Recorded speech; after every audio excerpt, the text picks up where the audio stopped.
क्या आप एक ओवरसीज़ पाकिस्तानी और आपके माइंडसेट में भी ये बन चुका है कि पाकिस्तान की रियल एस्टेट बिल्कुल डूब चुकी है और 3-3 करोड़ के प्लॉट अब आपको बासानी 1.5 करोड़ में मिल सकते हैं। क्या आप ये समझते हैं कि आपके जितने भी अजीज़ व क़ारिब जो कि ओवरसीज़ पाकिस्तानी और उन्होंने फैसला कर लिया है कि उन्होंने पाकिस्तान में इन्वेस्टमेंट नहीं करनी, तो क्या इसका इम्पैक्ट ये आएगा कि ओवरसीज़ की कोई भी 1 रुपये की भी इन्वेस्टमेंट पाकिस्तान की इस फाइल इकॉनमी में या रियल एस्टेट इकॉनमी में नहीं आएगी? क्या आप ये समझते हैं कि इस वक्त पाकिस्तान की रियल एस्टेट में इन्वेस्टमेंट करना एक बहुत बड़ा एहसान करने के मुतरादिफ होगा अगर आप ओवरसीज़ पाकिस्तानी हैं? क्योंकि मुल्क के हालात इतने ख़राब हो चुके हैं और लोग अपनी चीज़ें बेचने के लिए मिन्नतें कर रहे हैं, कोई ख़रीदने वाला नहीं है और आप चाहें तो ये ख़रीद कर उसको काफ़ी ज़्यादा नुकसान दे के अपने आप को फ़ायदे में रख सकते हैं। क्या आपके जहन में भी अगर ये सवालात हैं, इसके जवाबात के लिए आपने इस व्लॉग को एंड तक ज़रूर सुनना है।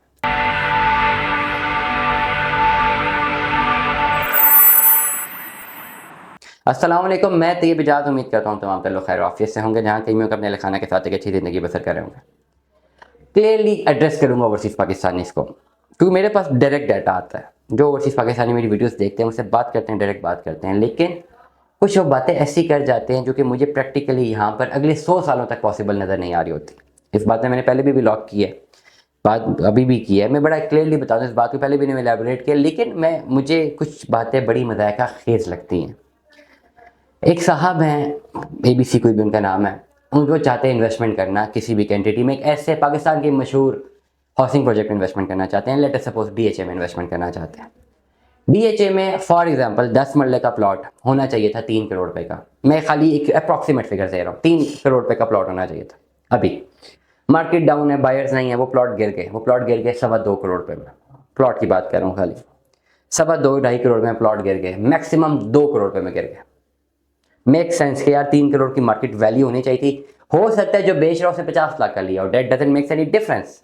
मार्केट वैल्यू क्या होनी चाहिए थी? 3 करोड़ रुपया। मार्केट गिर गई है, 2.25 करोड़ का नहीं बिक रहा, किसी ने बेचना है वो 2 करोड़ का बेचेगा, 2.25 करोड़ का बेचेगा।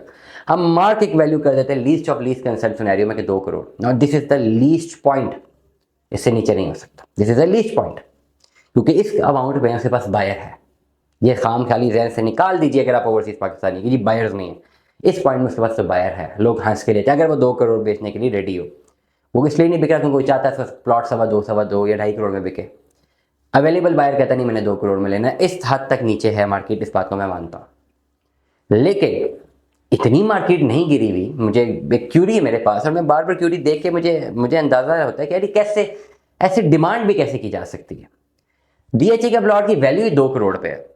आप 10 मरले का घर बनाएं, ठीक है, उसके ऊपर 2 करोड़ रुपये लग जाएगा, 4 करोड़ रुपये का आपको घर पड़ेगा। अब कोई बंदा 2 करोड़ का प्लॉट लेगा, 2 करोड़ ऊपर लगा देगा, 4 करोड़ रुपये की इन्वेस्टमेंट होगी, प्रॉफिट नहीं लेगा? बेवकूफ़ तो नहीं है ना, 4 करोड़ की इन्वेस्टमेंट करेगा। और अगर उसको इतना ही मजबूर है कि वो 4 करोड़ की इन्वेस्टमेंट करके चीज़ 3.5 करोड़ की बेचेगा, तो वो बेवकूफ़ है कि वो 4 करोड़ का घर खड़ा करेगा, उसे नुकसान में बेचना है, वो इन्वेस्टमेंट ऊपर पैसे न डाले। अब मेरे पास एक क्यूरी ये है कि एक साहब चाहते हैं जिनको प्लॉट चाहिए 10 मरले का, जिसकी वैल्यू 2.25 करोड़ होनी चाहिए। वो चाहते हैं कि उनको 10 मरले का बना बनाया मकान DHA में एक पार्क के सामने जो है बिल्कुल पोश कैटेगरी में 1.5 करोड़ रुपए में मिल जाए। और उनका आर्गुमेंट ये है कि क्योंकि ओवरसीज पाकिस्तानी इन्वेस्टमेंट नहीं करना चाह रहे, तो इसका मतलब कि पूरे मुल्क की रियल एस्टेट चलती है उनके थ्रू है, to be very straightforward, ठीक है। और वो नहीं करना चाह रहे तो पाकिस्तान का बेड़ा गर्क हो चुका हुआ है, तबाह बर्बाद हो गया खुदा न खास्ता। तो अब मैं 1.5 करोड़ का बहुत बड़ा एहसान कर रहा हूं कि मेरे लिए 1.5 करोड़ रुपए का मुझे बना बनाया घर मिल जाए। मेरा रिस्पॉन्स यही रहेगा कि इट इज़ इम्पॉसिबल। तो आगे से जवाब ही है okay we will wait for the some time, कि जब ये टाइम और ख़राब होगा और मार्केट और गिरेगी तब हम खरीद लेंगे। डू यू थिंक, जो मुझे सुनने वाले हैं, इज इट इवन पॉसिबल? क्या ये इवन पॉसिबल भी है? मतलब कोई 2 करोड़ की जमीन लेके उस पर 2 करोड़ पे लगाई क्यों अगर उसने 1.5 करोड़ का घर बेचना है? कोई 4-4.5 करोड़ लगा के 1.5 करोड़ का कोई बेचेगा? खुदा ना खास्ता, अल्लाह ना करे कि मुल्क में अल्लाह ना करे जंग छिड़ जाए ना, अल्लाह ना करे, और सब लोग मुल्क से सब चीज़ें बेच के भाग रहे हो, they are running from the country, तब भी ये अमाउंट आप नहीं जनरेट कर सकते कि 1.5 करोड़ रुपये में आपको 10 मरले का बनाया डबल स्टोरी घर मिल जाए, वो भी DHA में। मैं रिक्वेस्ट करूंगा ओवरसीज पाकिस्तानी से। और उन साहब का एक और आर्गूमेंट है, बड़ा मजाक है जी, मैं कहते हैं मैं सारे ओवरसीज पाकिस्तानी को जानता हूँ और वो सारे कहते हैं हमने इन्वेस्टमेंट नहीं करनी, तो मतलब आपके पास पैसे आ नहीं रहे तो आपके पास बायर नहीं है। आपको किस बेवकूफ़ ने क्या बायर नहीं किया? ओवरसीज पे डिपेंडेंट है। ओवरसीज को तो खाली ये बड़े बड़े यूट्यूबर्स ने यूटिलाइज किया अपनी फाइलों का मंजन बेचने के लिए। मैं आपको बड़ा क्लियरली बता रहा हूँ, क्योंकि यूट्यूब के थ्रू ओवरसीज को उन्होंने कनेक्ट किया ना। उससे पहले यूट्यूब से पहले रियल एस्टेट का काम क्या था? जो वो लोग कामयाब थे रियल एस्टेट में, जिनकी अच्छी एक रिप्यूट थी, जिनकी बड़ी बड़ी कंपनीज थी, लोकल, उनकी लोकल पीआर बहुत बड़ी थी, और लोकल ट्रेड, लोकल किसी ने घर लेना था, प्लॉट्स लेने थे, तो उन कंपनी से रुजू करते थे, उनसे बात करते, क्योंकि ट्रस्ट लेवल उन पे था। वो करोड़पति अरबपति लोग थे वो जो सर्विस प्रोवाइडर थे। लोग उनके पास आते थे, कहते हैं हमने आपसे घर लेना है, आपसे प्लॉट लेना है, वो बताते थे लोगों को कि जी ये लेना है। कोई किसी ओवरसीज में इन्वेस्टमेंट करनी थी, वो पहले पाकिस्तान आता था, अपने किसी रिश्तेदार को बोलता था, वो रिश्तेदार जो है उन बड़ी कंपनीज को रुजू करता था, फिर ये लोग, इन पर डिपेंडेंसी थी, ये लोग घर प्लॉट निकाल के देते थे। यूट्यूब कहने से हुआ कि हर बंदा यूट्यूब पे आया, उसने बातें करना शुरू की, फाइलों को, एक अच्छी सी वीडियो बनाई, 2-4-5 हज़ार की बेहतरीन वीडियो बन जाती। उसने एक डम प्रोजेक्ट को, एक फजूल से प्रोजेक्ट को जो एग्जिस्ट नहीं करता था, उसकी फाइलें को निकाला और वीडियोस बनाना शुरू की, और फिर यूट्यूब पे कोई और था नहीं, व्यूवरशिप ओवरसीज पाकिस्तानी की 90 लाख थी, लोग सर्च तो कर रहे थे यूट्यूब पे, उसकी वीडियो हिट होना शुरू हुई, सबको दिखना शुरू हुई। वो जो मंजन बेचता रहा, वो सारा का सारा पैसा वहाँ पे चला गया, उसकी जेब भर गई, उसने करोड़ों रुपया कमा लिया, अरबों रुपया कमा लिया, इनको नुकसान हो गया। अब वो ओवरसीज पाकिस्तानी इसके पास इन्वेस्टमेंट नहीं करना चाहते, तो ये पर्टिकुलर डोमेन डाउन हो गई है, ये जो फाइल इकोनॉमी थी ये डाउन हो गई, क्योंकि इसमें अगर 10 प्रोजेक्ट थे मार्केट के जो कि ऑपरेटिंग प्रोजेक्ट है, जिन 10 की ही बात करनी चाहिए थी, इन लोगों ने 25-25 हाउसिंग प्रोजेक्ट्स के नाम लेके इतना बेच दिया कि वो जो 5-6 प्रोजेक्ट जिन्होंने जनरली डिलीवर करना था, जिनके पास जेन्युइन फाइल्स मौजूद थी, जेन्युइन लैंड थी, उनका भी नाम बदनाम हो गया। ये इन यूट्यूबर्स की करामात है और कुछ भी नहीं। इन यूट्यूबर्स ने आर्टिफिशियली खड़ा किया, आर्टिफिशियल ओवरसीज पाकिस्तानी को अट्रैक्ट किया, उनके लिए आसान था।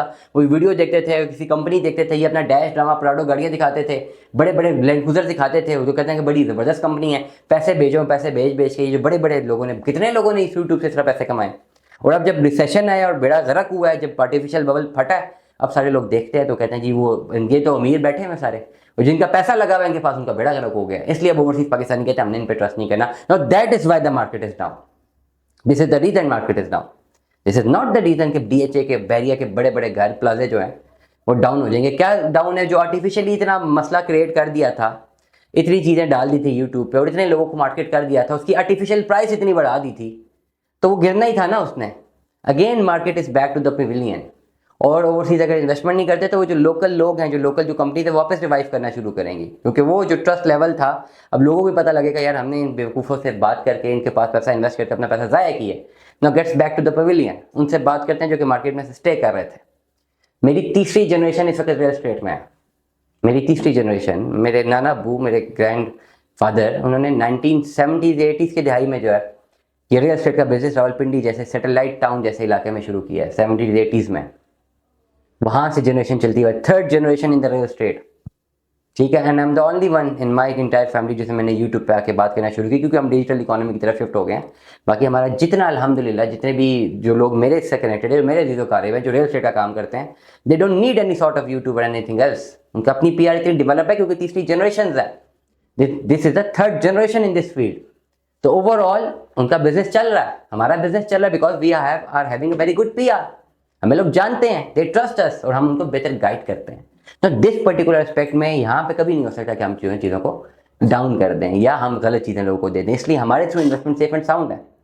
कहाँ पे मामला आया, कहाँ पे मार्केट डाउन हुई, मैंने प्रॉपर्ली एक्सप्लेन कर दिया। इसलिए ओवरसीज पाकिस्तानी ज़रा खुल के, दिमाग को खोल के एलैबोरेट करें, ऑन ग्राउंड सिचुएशन को तयन करें और फिर अपना फैसला लें। दुआ में याद रखिएगा, अपना बहुत सारा ख्याल रखिएगा। Stay tune with us. अल्लाह हाफ़िज़।